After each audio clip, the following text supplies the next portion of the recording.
get to it though. All right, so the nation of Econ land currently has a trade deficit with Microstan. The following is a transcript of a speech delivered by Econ land. Presidential candidate, doesn't matter their name. The speech has at least 7 economic fallacies, flawed statements based on inaccurate assumptions. Identify 3 of these fallacious statements and correct them. Okay. Do you know any economic fallacies? Start with that. No, I do not remember learning them. Okay. And actually for me, I'm a little bit like, well, I know there's some, but let me, economic fallacies here.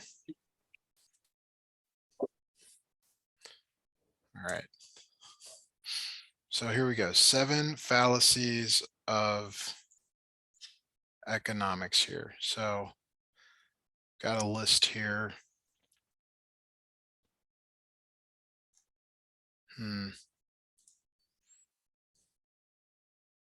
Oh, wait, I do remember these. Yeah, I'm just trying to find a nice complete list here. I'll go to images. Are you guys reading a book on this? 7 economic fallacies. No, we're technically done with content, but I'm missing some of the assignments, Okay. and this is one of them that I'm missing. So I wanted to go over and try to fix. All right. Well, this may not be match the language in your book here, but like the first one I'm seeing is the language, the fallacy of collective terms. Okay. Which, let me see if I can just do that. There's also, oops. There's also the fallacy of composition. Do these at all sound familiar to you? Yes, Okay. Do you have a list of these by chance? I'm trying to find one. I remember going over it, but I don't remember where. Okay.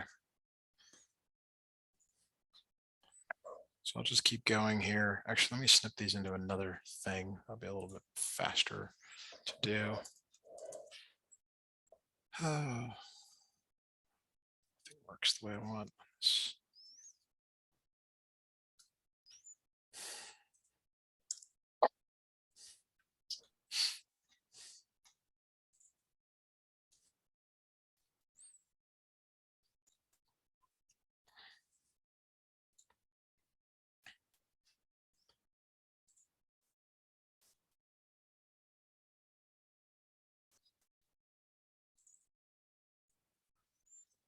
All right, so here we go. I've got all 7 of these for you. Now we just need to talk about them as we go. Let me know if you're ready. We can do some discussion on each of these. Yeah. All right. So the fallacy of collective terms. Okay. I'm just going to read this here. It says, example of collective terms are society, community, nation, class, and us. So any of those words, society, community, nation, class, and us, would be something that we're looking for, like in this thing here. Okay. So our nation down here at the bottom. See if I can grab that here. See what it says, our nation. Yes. That would be an example of a collective terms fallacy. Okay. So that would be an example of that fallacy. And I guess we have to correct them. Yeah, in this Yeah. one, correct. Okay. So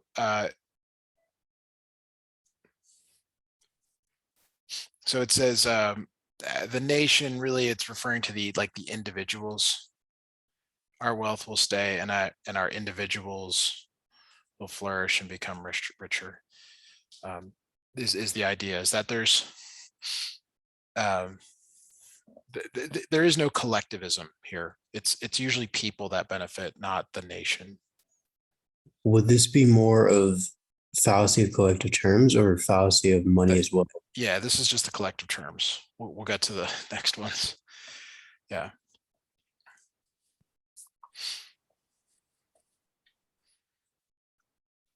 Yeah. Any questions on that before we move to another one here? No. Okay. All right, just trying to get my setup here. All right, so the fallacy of composition, kind of the same. It's kind of going the other way. The error involves thinking that what is true for one person will be true for everyone else. So it's like something is good for Joaquin, that it must be good for Matthew and everyone else. Okay. And that's probably that's almost never the case here. So we're looking for something that says that like something would be good for someone and therefore it'd be good for everyone else.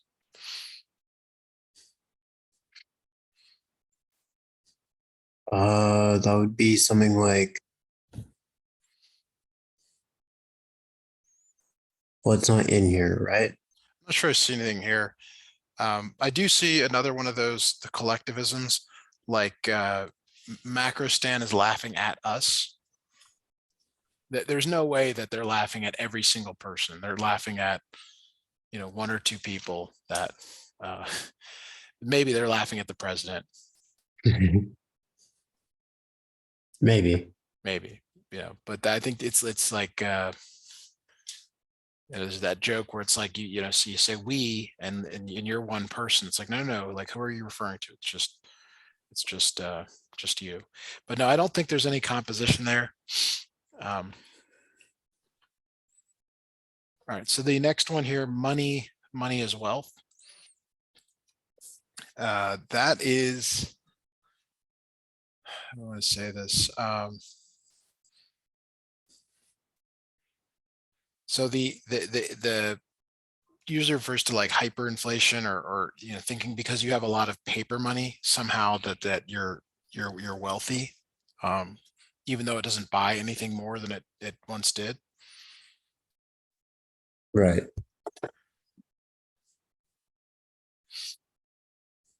Wait, say that again?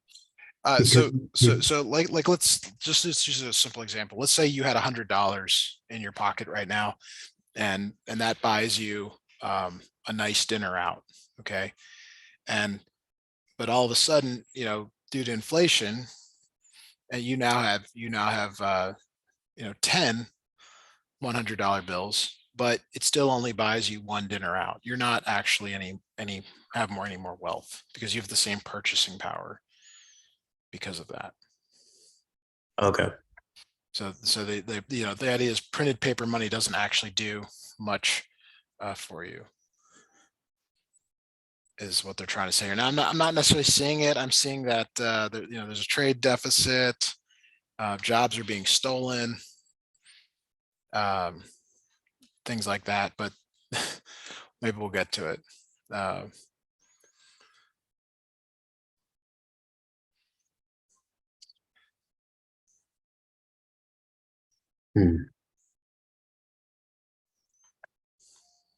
So the next one here is the fallacy of production for its own sake. So you only want to produce for people that need it. Right. Like think of a restaurant, you only cook the food to order for the people that come in. You don't just start cooking for just the sheer, I'm going to make something, especially if no one's going to eat it. That would be silly. So we're looking for something here where they're creating something, but it's not being consumed. Again, I'm not kind of seeing that. I do know there's going to be something about the stolen by Macro Stan. Again, these might not be the right ones. That's why I'm also concerned here. Maybe we should do this differently. Maybe we should just read it and talk about like why it's a fallacy, maybe like sentence by sentence. Like for example, it says Econ Land ran a $100 billion trade deficit with Macro Stan last year. This is unacceptable or wealth is flooding out of the country, that's not necessarily a problem. Like sometimes you think that if you're not running a trade surplus, that you're not doing well. The United States, for example, has a trade deficit, and the country as a whole is doing just fine. So to say it's unacceptable is a fallacy. It's not necessarily a fallacy. It's just a statement of imports and exports. Right. You're um, importing more than you export, and that can happen from time to time. That doesn't necessarily mean there's a problem. So that would be like a fallacy. And then it goes on to say that $100 billion has extra economy, never to return. Well, yeah, in terms of exports and imports, but it may return in other ways. There's possibilities there. It's a fallacy to say that just because it's gone, it's never coming back. The people that get that money, they might do something with it, like come to the United States, or they might do something in their country that affects ours. Okay. Right. The next one here is, I think, is when it talks about the econ land jobs that are being stolen. The jobs aren't being stolen. Like that, you can't steal someone's jobs. They're just making them more attractive.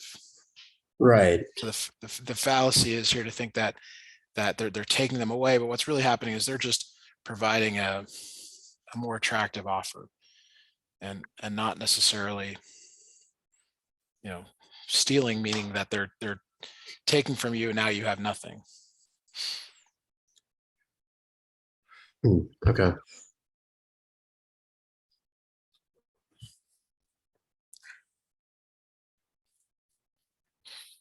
So this lead to the unemployment rate. Now there's the next thing about the unemployment rate.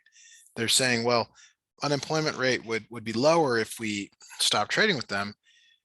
We don't really know what's causing the jobs to be, or the lack of jobs. It could have nothing to do with this import export situation. Right. And so some of this you want to put down in 1, 2, and 3, I guess.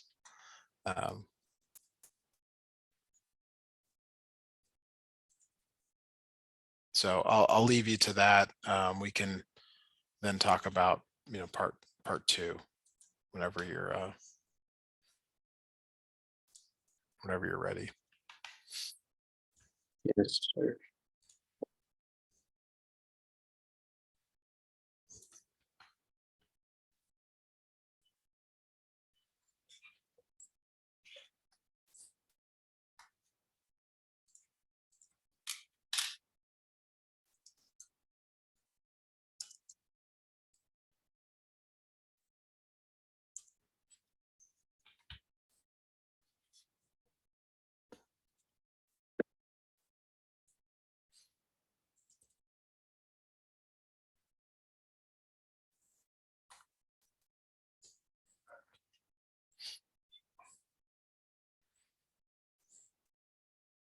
Um,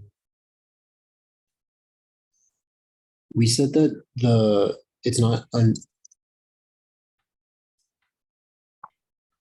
we said this is unacceptable is a fallacy because it's not really unacceptable, but just like something that happens. Yeah, it's more like saying this is a fact because the exports are greater than imports, or I'm sorry, or imports are greater than exports.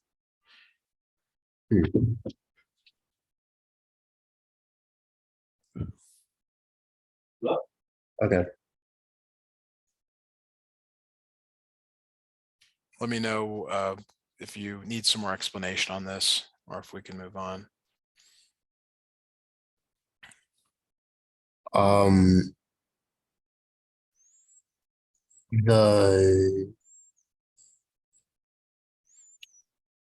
The jobs, would that be fallacy of the short run? No, economics by coercion. Economics by coercion refers to. Let me do a better job of explaining that. It's I don't want to say this. Like you do something because you're not forced to do something. Like, think about the innovations that we see around us. They're done because people are being creative. They're not being forced to do something. Right. And if we force people to work, maybe we're neglecting that there could be something better for them. This president's talking about bringing back jobs, but maybe we don't want those jobs. We want different jobs, technology jobs, maybe. Okay.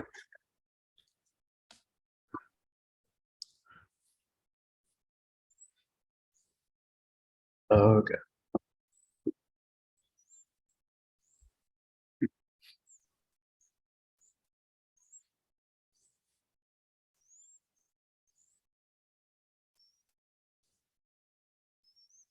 What is the fallacy of free lunch? So this is how a lot of economists start their class. There's no such thing as a free lunch. Like, you will see something that says, come and get a free lunch today, and learn something. Or at schools, they used to have programs where some students would receive a free lunch, but there's still someone that's paying for it. There's no thing that you get in this world that is completely free. If you've ever been to the store and they're handing out free samples, there's a company that sent that person to stand there to heat up the bagel bites for you. They want your business, and there is no such thing as a free lunch. If you get a free ride to school from someone, well, it still cost gas, and somebody had to buy the car and tires and put asphalt on the road, Right. Okay. stuff like that.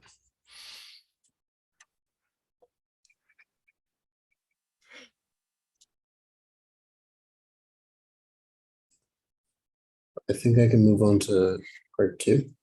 Okay, so for part two here, and whenever I'm unsure about something, I always go out to the internet, and I did find, I think, a very succinct resource here. The problem is that you please do not just copy this word for word, because I don't want you to get in trouble with this. But this is the description of it. The current account records the flow of goods and services in and out of the country. That's the imports and exports.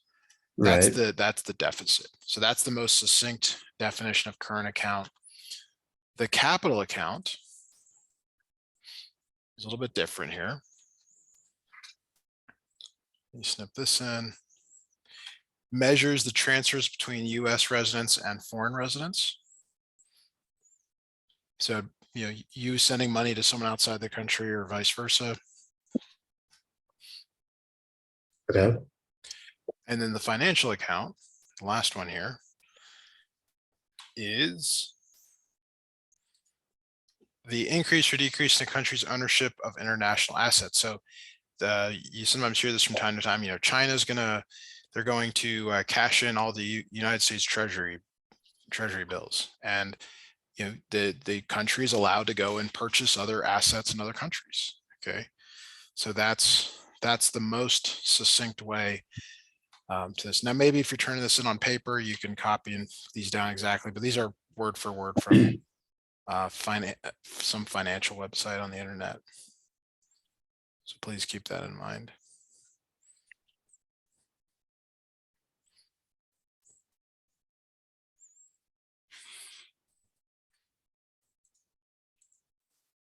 Okay. Um, is there a difference between the capital account and the financial account, or are they the same? Yes, the capital. Oh, I see. The capital and. That's a good question. The current account. So I guess they're saying CFA. Huh. And the capital, current account, and the capital and financial account. Okay, sorry. Let's. So I guess this one's tied into this one. So Okay. they're together, I suppose. Hmm.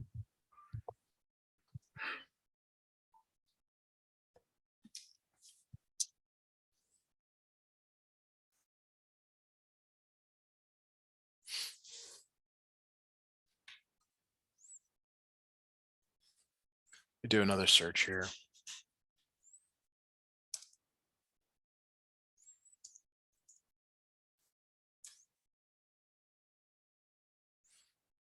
Measures.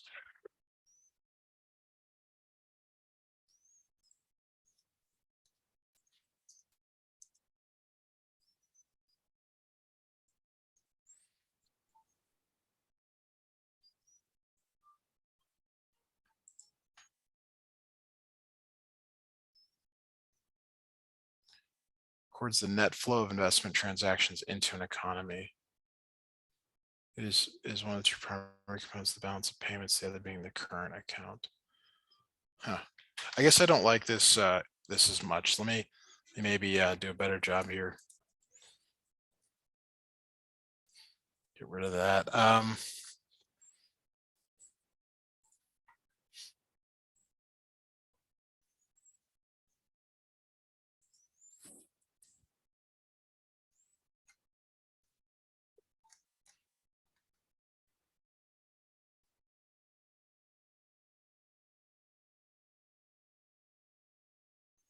So the capital account, which is known as the financial account. All right. I think this is a better definition here for you. Records the net flow of investments into an economy. So that investments could be like purchasing things outside the country or inside the country. Now it says that it's composed of the balance of payments, which we're about to talk about in the next one, and then it's also composed of the current account. I did remember hearing that a while back. Okay, great. All right, so the next question here, number 5, let me snip that in.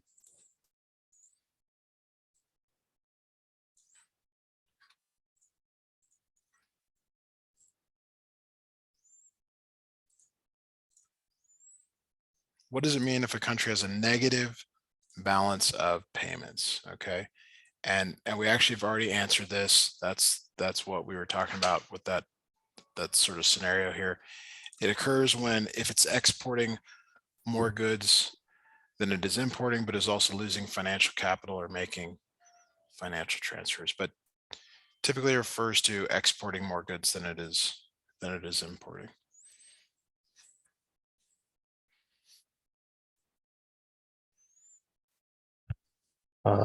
So importing more than exporting?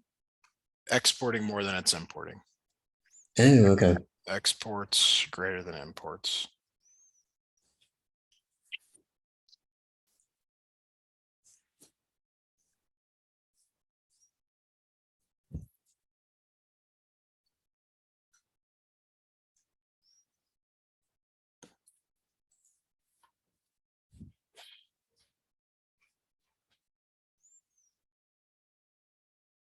Okay. All right, so the next one here we're looking at is what is the difference between a trade deficit and a trade surplus? I think it again has to do with like imports and exports here. So trade. I think I know this one. A trade surplus is exporting more than imported, and a trade deficit is exporting less than imported, right? So I see it as here, I'll do the deficit first. Deficit is import more than export. And there's a bunch of ways to say this, and a surplus would be the other way. You import less than you export. Because you look at it from the perspective of trade being good. So if you want to do more trading, your surplus is, if you export more than you import. I guess that's the way to look at it. I'd say this isn't super intuitive. Hmm.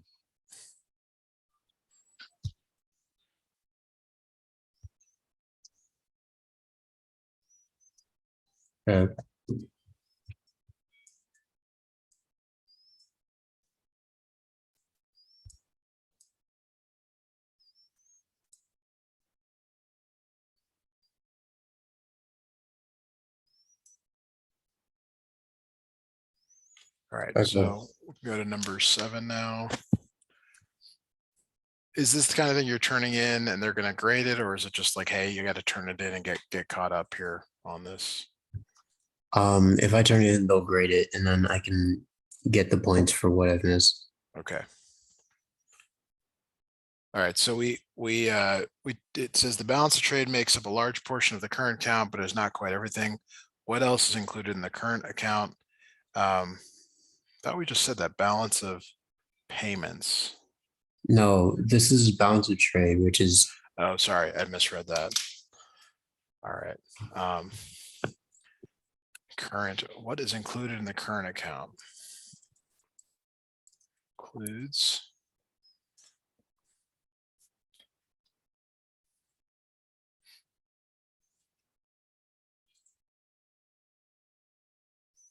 So the answers I'm seeing are like payments for goods and services. See if any of this. Payments for goods and services, transfer payments, and factor income. Does that at all? yes. The other list I'm seeing here, this might be useful. No, that's not. That's something different. Oh, wait. Yeah, that's what's inside the current account. So here's some more. Current account records the country's imports and exports of goods and services, foreign investors, and payments and transfers. So there, here's the other stuff: the foreign investors, payments, and the transfers.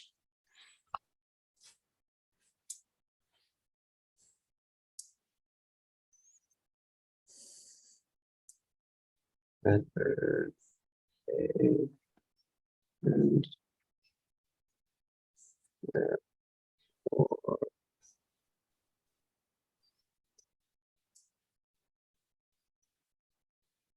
investors.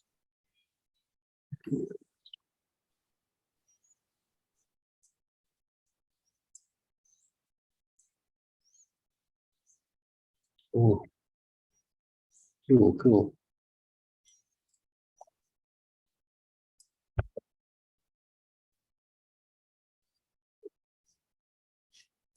Yeah, Got it? yeah, I think I got it. Okay. All right. So this is macro is just not as interesting in my opinion as micro for because it's hard to talk about some of the stuff and why it matters. It's like we're you and I are not really, so we don't really care what's going on with international trade. We're just here and trying to live our own life. All right. Why would an economist focus on the balance of payments instead of just the balance of trade? I think one answer is that the trade could be deceptive about, there's different currencies, there's tariffs, there's all this stuff, but payments kind of gets to the core of, like, what money is coming in, what money is going out. Right. And that is pretty important to think about. So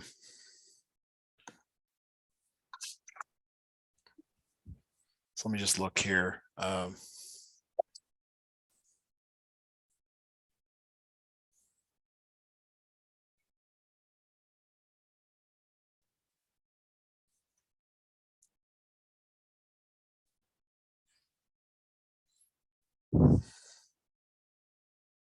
The other thing, okay, so here's a good, this is pretty concise explanation of it, is that the balance of trade deals with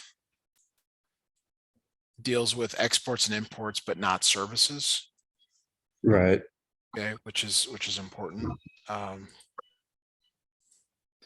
Balance of payments is a much broader concept because it includes balance of trade, services, and transfers here. So let me snip that in as well. I think it's like one of those things where when you it's like looking at money versus looking at like what exchanged hands versus the physical goods. It could not necessarily, it doesn't always have to be the same. Right. I'm thinking of a yard sale, like you might sell a bunch of stuff physically, but what kind of money did you get came in after that? Right. And you don't always know the answer to that. It might not be very good.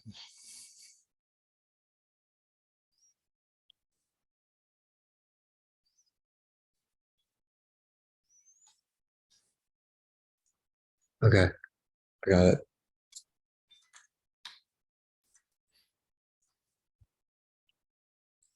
All right, so to do part 3 here, we want to remind ourselves what is in the capital account. It's almost easier to say, okay, it's in the capital account or it's not, or it's in the capital and financial account or it's not. So the capital account refers to, I'm sorry, the current account, not the capital account. It's a current account, right? Yeah, current account. Yeah. The current account records the flow of goods and services in and out of a country, imports and exports. Basically, you have to look at something. Is it an import? Is it an export? Okay, so if you see the word export, it's the current account, right? Right. Okay. So the capital and financial account is more about the flow of money. So like number 9, sending money back home to their family in Jamaica. Right.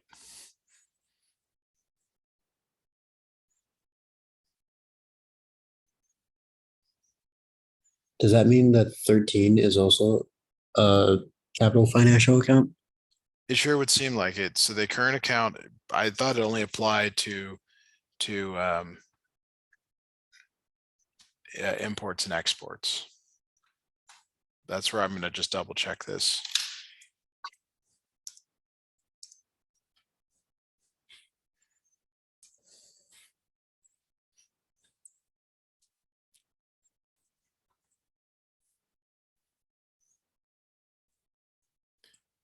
So the other thing here about CFA is CFA has to occur between like a citizen and a foreign resident or a foreigner, you can say. Right. Let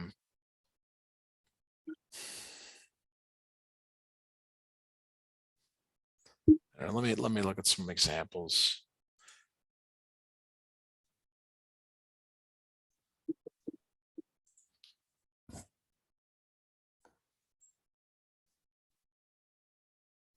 So the current account also includes transfer payments.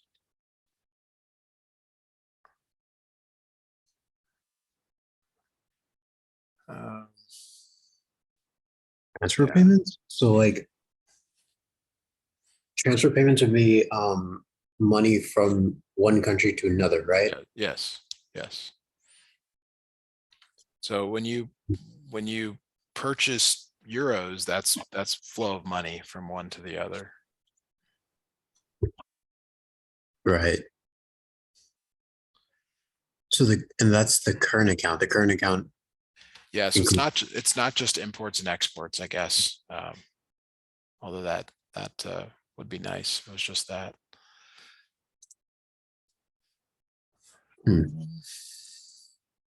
So we're up to 11 here. Let me just check this here.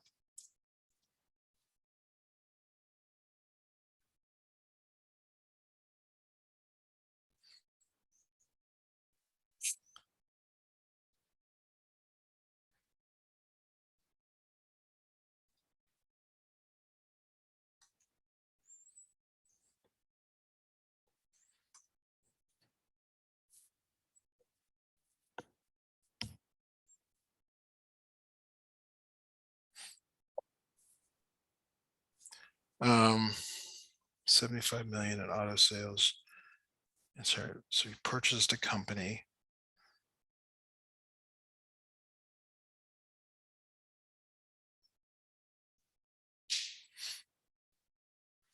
So I guess I tend to think when there's a country purchasing from another country, that's the capital account. So like um, so here, like, okay, sure, sorry, trying to reconcile this for me. Ford is they're just getting the money from the other company. Like even though they're an American company, just think of it as an individual. They made 75 million in auto sales in Europe. They're just getting the Right. money. They're just getting the money from Europe. So that's a CFA. Okay. A German company purchased an American company. That's a CFA. Japanese citizens buy billions of dollars of U.S. Treasury bonds. That would be CA. Yeah. Well, no, CAs are capital account. Are the sorry the Ford German. I don't know why there's a distinction between a company and an individual. I don't think there should be. I don't know if there's a distinction between them in this case. Hmm.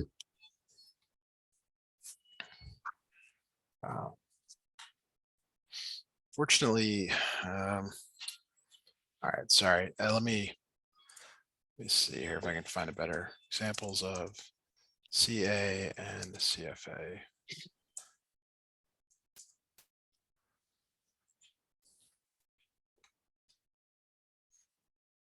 There's so many things called CA and CFA.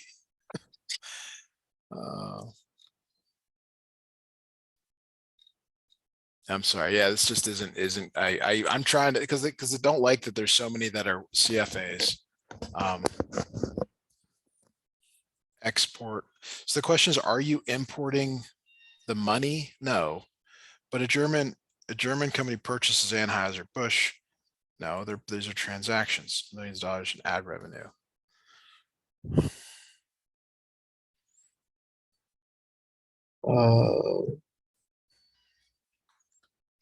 I can see why you wanted us to work on this tonight. It's very confusing.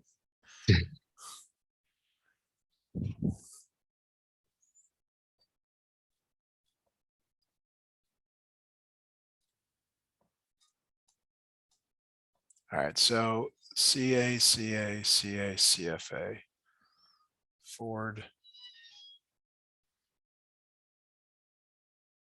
So I'm seeing that the first three are CAs. The Which I don't, first three. yeah. Person in Canada sends money back to their family in Jamaica. Oh, because that's transfer payments. Yeah, Oh, that makes yeah, sense. yeah, do that. Yeah, so that there's some logic to it.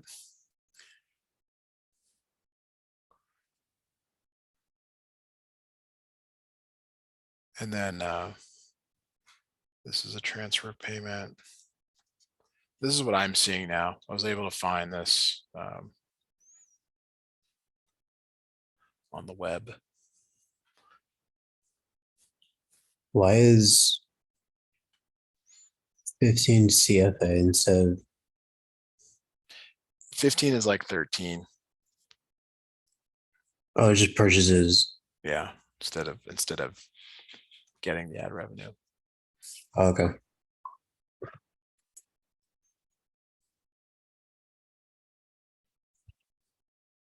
Okay. And 14 is CA because it's transfer payments? Yes, yes.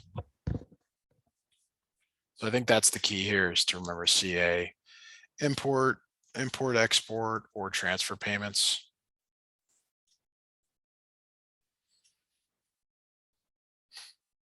Okay. All right, so here we go. Let's look at part 4.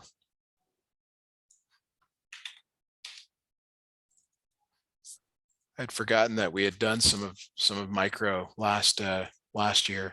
I just totally slipped my mind, but it's fun. It's fun to do something a little bit different. So, all right, let's read the 1978 Milton Friedman quote regarding the accusation that Japan was unfairly selling the U.S. cheap steel then answer the question. So it says, let us suppose for a moment that the Japanese flood us with steel, meaning the US. That will reduce employment in the American steel industry, no doubt. However, it will increase employment elsewhere in America. That's what we were talking about earlier. Like just because maybe steel jobs, making steel would be decreased, new jobs would be created in other areas. However, it will increase employment elsewhere in America. We will pay for that steel with dollars. What will the Japanese do with the dollars they get for the steel? They aren't going to burn them. They aren't going to tear them up. If they would be best. That would be best of all because there's nothing we can produce more cheaply than green pieces of paper. They're willing to send us steel and just take back green pieces of paper. I can't imagine getting a better deal. All right. So the US benefits from the cheap steel because they can use the steel for making buildings or bridges or anything that they want. The Japanese benefit because they receive these American dollars that they might use to purchase something else that they want from the United States that maybe they Right. need. So that's, you know, now who was harmed? Well, the steel workers. If you and I owned a steel company and we could get it cheaper outside importing it, we're going to do that rather than pay people to make it here. Right.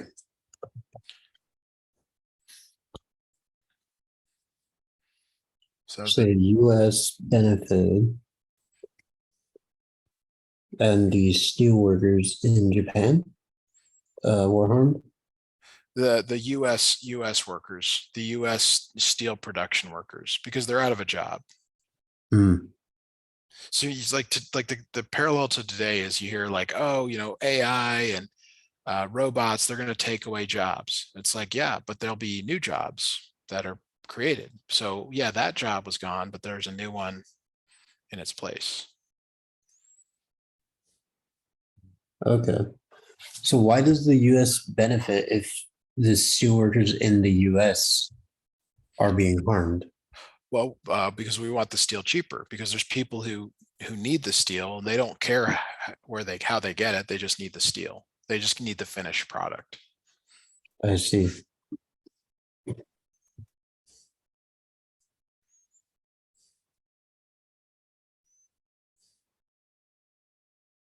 Okay. That's probably good enough to answer that one. We kind of just talked about 17. So 17 is asking, well, what are they going to do with the money that they to buy their steel? Well, they're going to either buy U.S. goods, or maybe they'll buy U.S. securities, or maybe they'll buy something from another country that wants something from the U.S. They'll use country Y that also does business with the U.S. that wants U.S. dollars. Right. Okay. Hmm.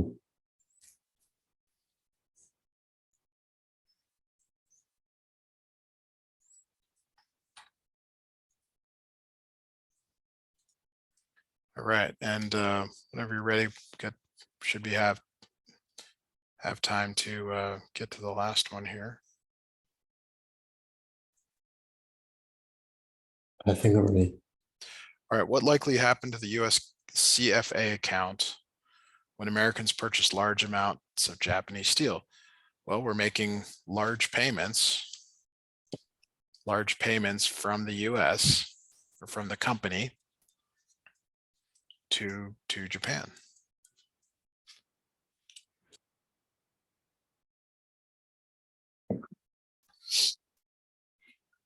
Making large payments from the Whatever company. company, yeah, like the company, if you and I own a steel company, we're sending a bunch of money over to Japan.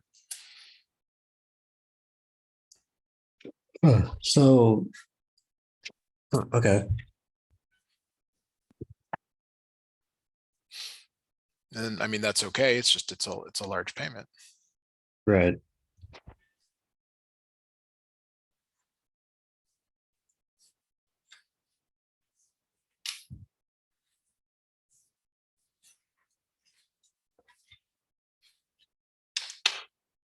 So I think that is everything there that you wanted to look at or talk about today. No, that wasn't maybe the best, but we got through it at least.